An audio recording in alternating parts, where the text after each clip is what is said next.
भारत सरकार के मंत्रीगण, संसदीय बोर्ड के सभी वरिष्ठ सदस्यगण और हमारे पत्रकार मित्रों, आज इस संकल्प पत्र के लॉन्चिंग के अवसर पर हम सब लोग यहाँ एकत्र आए हैं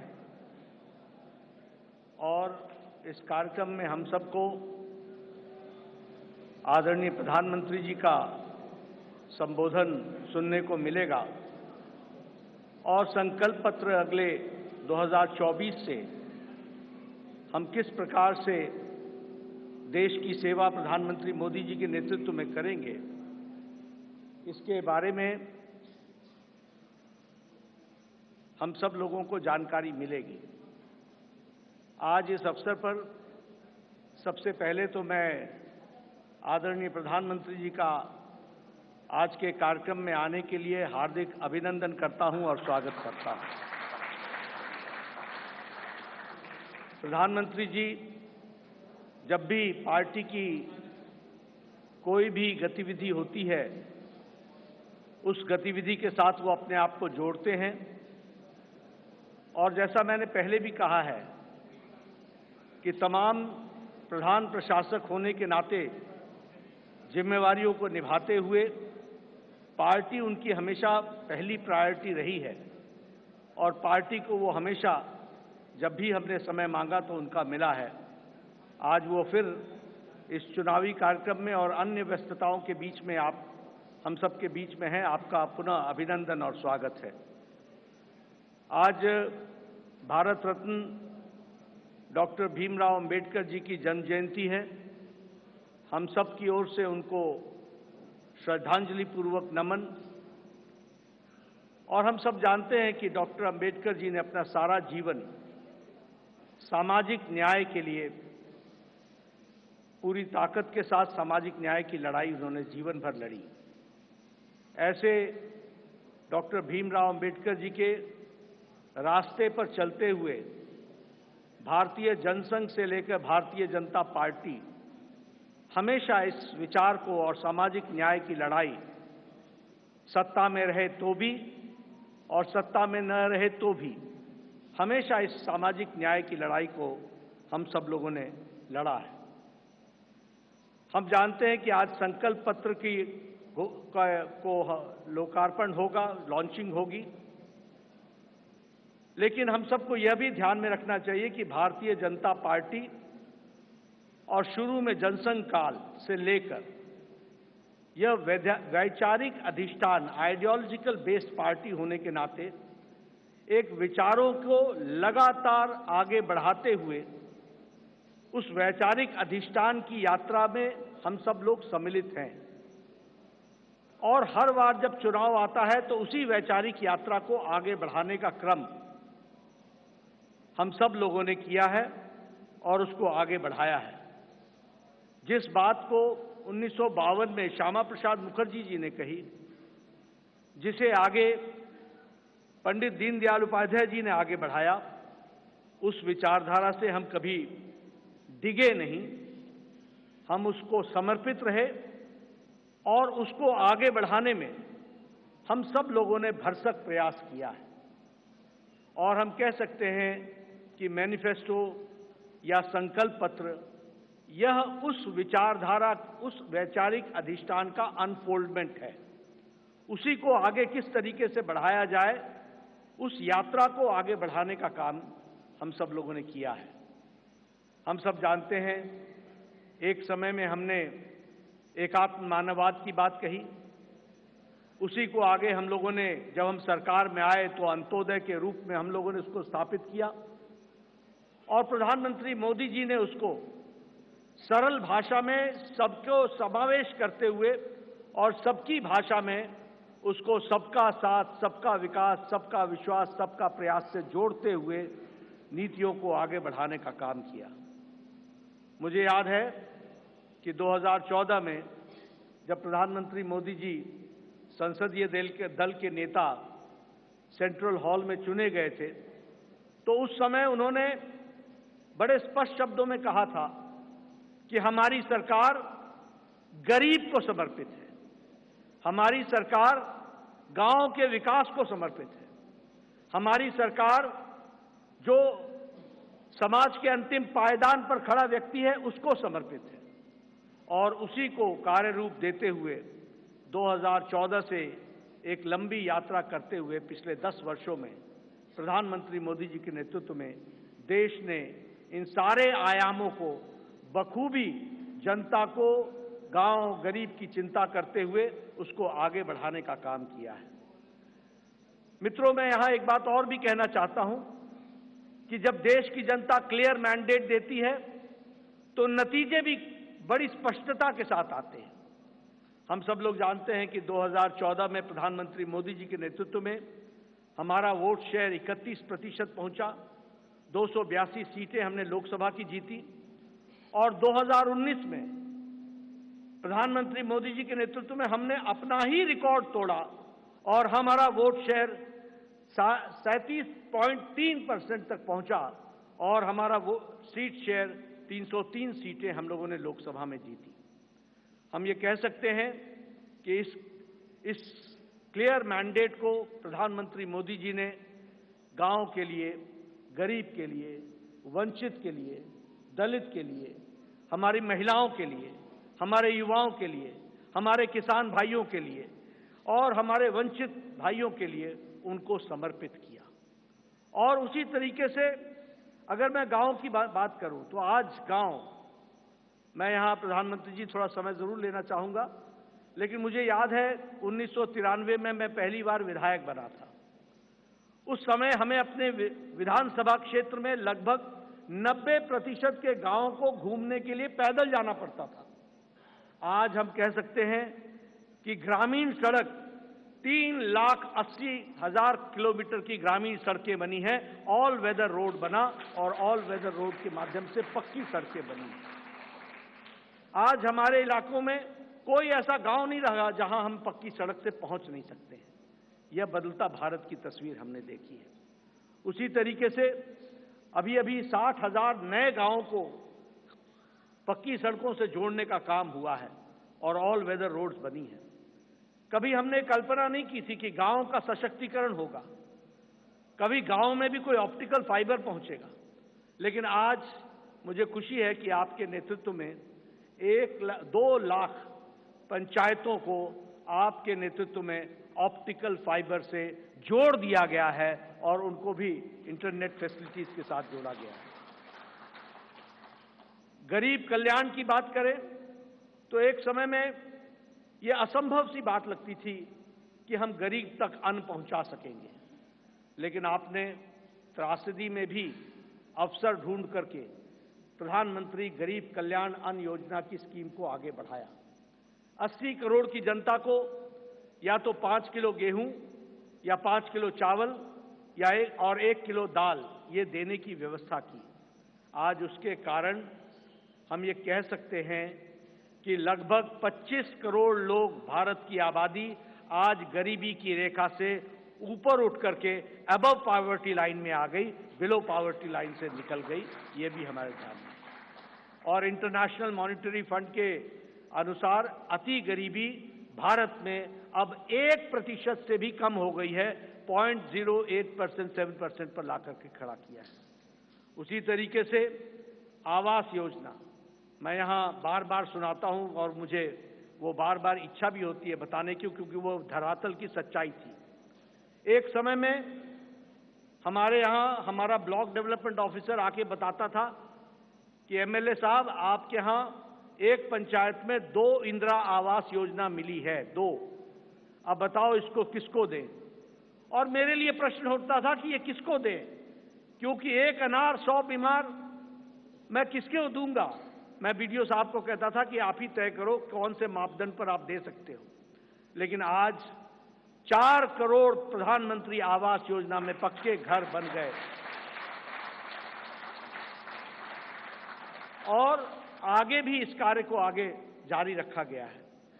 उसी तरीके से महिलाओं की चिंता की बात करें, आज जनधन खाते में 50 करोड़ में से 55.5% जनधन खाते महिलाओं के नाम पर खाते खुले हैं, यानी महिलाओं का सशक्तिकरण हुआ। यह भी हमें ध्यान में रखना चाहिए। उज्ज्वला योजना, ये योजना आप सब लोग शहर में रह करके आपको लगता होगा हाँ गैस का सिलेंडर मिल गया, लेकिन ये इतनी ही छोटी कहानी नहीं है।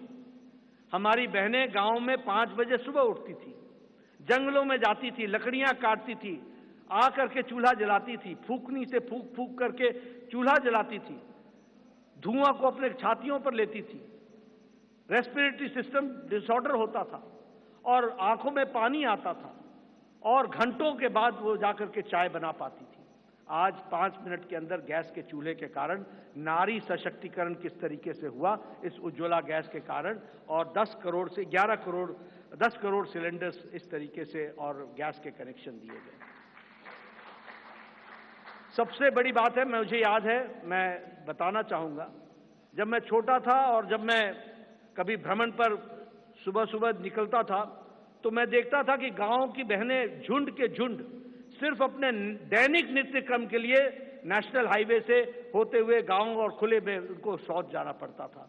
दैनिक जीवन में अपने इस तरीके का जीवन देखती थी। सूर्योदय और सूर्यास्त का इंतजार करना पड़ता था। आज 11 करोड़ इज्जत घर बनाकर 11 करोड़ बहनों को इज्जत देने का काम और life with dignity, human dignity, women dignity, इसकी चिंता अगर हुई तो वो प्रधानमंत्री मोदी जी के नेतृत्व में हुई है, वो भी हम सबके ध्यान में है। जैसा मैंने कहा, आज हमारा वैचारिक अधिष्ठान, क्लियर मैंडेट के क्लियर रिजल्ट्स होते हैं और क्लियर मैंडेट आपने दिया, उसका क्लियर नतीजा निकला और वह नतीजा ये है, हमने 1951-52 में कहा एक देश में 2 निशान, 2 विधान, 2 प्रधान नहीं चलेंगे। हम 1951-52 से ये बात कह रहे थे, लेकिन आपने क्लियर मैंडेट दिया और 2019 के 6 अगस्त को धारा 370 को एब्रोगेट कर दिया गया, धाराशाही कर दिया गया। प्रधानमंत्री मोदी जी की इच्छा शक्ति ने उस कार्य को पूरा किया।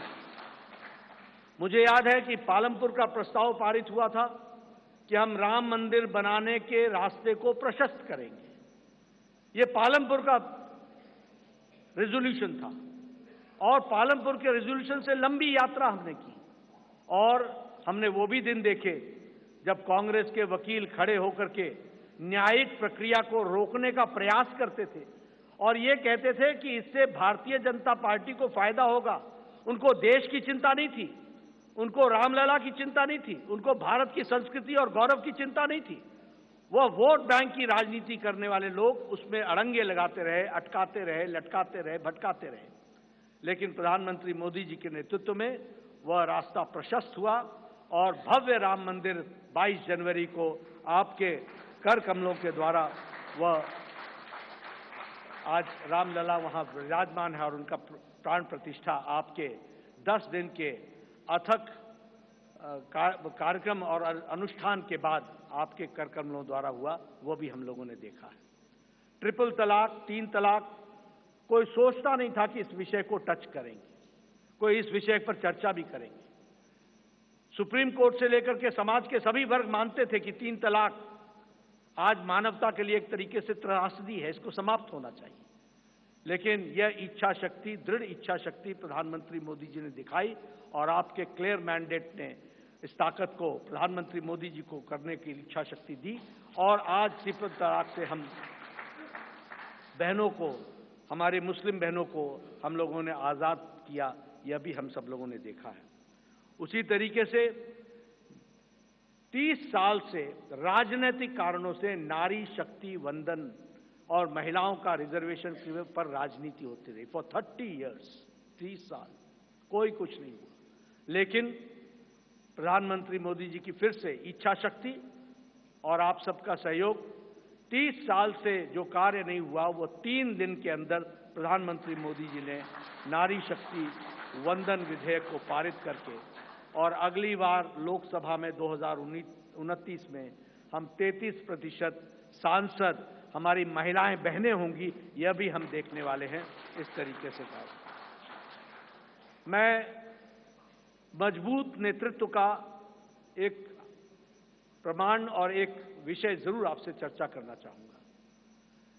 ये कोविड जब आया तो शायद ये शताब्दी का सबसे बड़ा पेंडेमिक था। दुनिया नहीं जानती थी कि इस पेंडेमिक से कैसे लड़ा जाएगा। दुनिया के नेतृत्व भी नहीं जानता था कि इस पेंडेमिक से कैसे लड़ा जाएगा। आपको पता है, बड़े बड़े विकसित देश अपने निर्णय प्रक्रिया में वह भी डमाडोल हो गए, वह भी लड़खड़ा गए, वह भी नहीं तय कर पाए कि मानवता जरूरी है या अर्थशास्त्र जरूरी है, आर्थिक विषय जरूरी है या मानवता जरूरी है, ह्यूमैनिटी जरूरी है या इकोनॉमी जरूरी है। और बहुत से देश, विकसित देश, लॉकडाउन लगाएं कि नहीं लगाएं, लगाएं कि नहीं लगाएं, इस बीच में वो पेंडुलम की तरह डोलते रहे।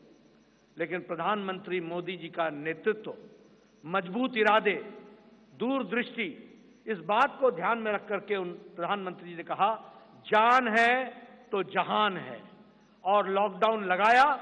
और जहां हमारा देश कोरोना से लड़ने के लिए तैयार नहीं था, वहीं 2 महीने के अंदर कोरोना से लड़ने के लिए प्रधानमंत्री जी ने देश को तैयार किया और फिर कहा, जान भी है और जहान भी है, और फिर लॉकडाउन को हटाते हुए और दुनिया के नेतृत्व ने और दुनिया के लोगों ने इस बात को माना, इस बात का लोहा माना कि प्रधानमंत्री मोदी जी का कोरोना से लड़ने का स्ट्रैटेजी और उनका तरीका दुनिया में स्थापित हुआ कि वह सबसे अच्छे तरीके से मानवता के लिए कार्य किया गया। इस बात को भी हमने देखा। मैं बार बार इस बात का जिक्र करता हूं, हम तो हमेशा रिसीविंग एंड पे रहते थे। इस देश में ट्यूबरक्लोसिस की दवा 25 साल बाद आई, कोई दवा 28 साल बाद आई, टेटनस की दवा 30 साल बाद आई, जापानीज इंसेफ्लाइटिस की दवा यहां 100 साल बाद आई। लेकिन कोरोना, प्रधानमंत्री जी ने 20 अप्रैल 2020 को टास्क फोर्स बैठाया और 9 महीने के अंदर 2 वैक्सीन दी और 220 करोड़ डोज दे करके देश के लोगों को बचाने का भी काम किया। और देश के साथ साथ दुनिया को भी वैक्सीन मैत्री में 100 देशों को भी हमने वैक्सीन पहुंचाई, ये भी हम लोगों ने देखा। और डबल डोज के बाद बूस्टर भी लगा, यह भी हमने देखा। मैं यहां यह भी बता देना चाहता हूं कि यह सबसे तीव्र गति से चलने वाला वैक्सीनेशन प्रोग्राम था। 220 करोड़ की जनता को डबल डोज लगाना, यह सबसे तीव्र गति और डिजिटली इसको सपोर्टेड प्रोग्राम रहा, यह भी हमने देखा। मित्रों, हमारे अभी आदरणीय राजनाथ जी मैनिफेस्टो और संकल्प पत्र के बारे में आपके सामने सारी बातें रखेंगे, लेकिन मैं इतना जरूर कहना चाहता हूं कि 10 साल इस बात का प्रमाण है कि देश ने इस बात को माना है कि मोदी की गारंटी पूरी होने की गारंटी है, इस बात की गारंटी।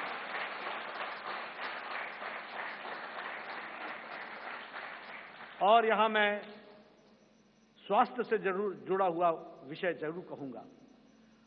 मैं जब स्वास्थ्य मंत्री प्रधानमंत्री मोदी जी ने बनाया 2014 में, और जब मैं वर्ल्ड हेल्थ असेंबली में गया तो वहां हमारे बारे में ऐसा सोचा जाता था कि ये one of the following countries हैं, ये फॉलो करने वाले देश हैं। और उस समय बात चल रही थी यूनिवर्सल हेल्थ कवरेज की, यूएचसी की बातचीत चल रही थी। हमने भी नहीं सोचा था कि हम यूएचसी में कभी कुछ कर सकेंगे, लेकिन मोदी जी ने आयुष्मान भारत, ये सबसे बड़ा हेल्थ कवरेज प्रोग्राम, 50 से 55 करोड़ लोगों को 5 लाख रुपए का हेल्थ कवर गंभीर बीमारियों से लड़ने का, और आज वो सबसे बड़ा हेल्थ कवर प्रोग्राम बन गया दुनिया का, वह भी हमने देखा। और उसके अगली बार जब मैं वर्ल्ड हेल्थ असेंबली में गया तो सब ने कहा, please tell us something about Ayushman Bharat. तो ये एक हमने दुनिया के चित्र पर भी देखा कि कैसे भारत को आगे बढ़ाया गया, बढ़ा है मोदी जी के नेतृत्व में। इसलिए मैं एक बात फिर कहूंगा कि आज जो संकल्प पत्र आदरणीय प्रधानमंत्री मोदी जी जिसके बारे में जिनका हमें संबोधन मिलेगा, वह एक लंबी छलांग भारत को, विकसित भारत को पूरा करने में अपना पूरा योगदान करेगा, यही मुझे पूरा विश्वास है। इन्हीं शब्दों के साथ मैं पुनः प्रधानमंत्री जी का और आप सबका धन्यवाद करता हूं कि आप सब लोग इस कार्यक्रम में शामिल हुए। धन्यवाद।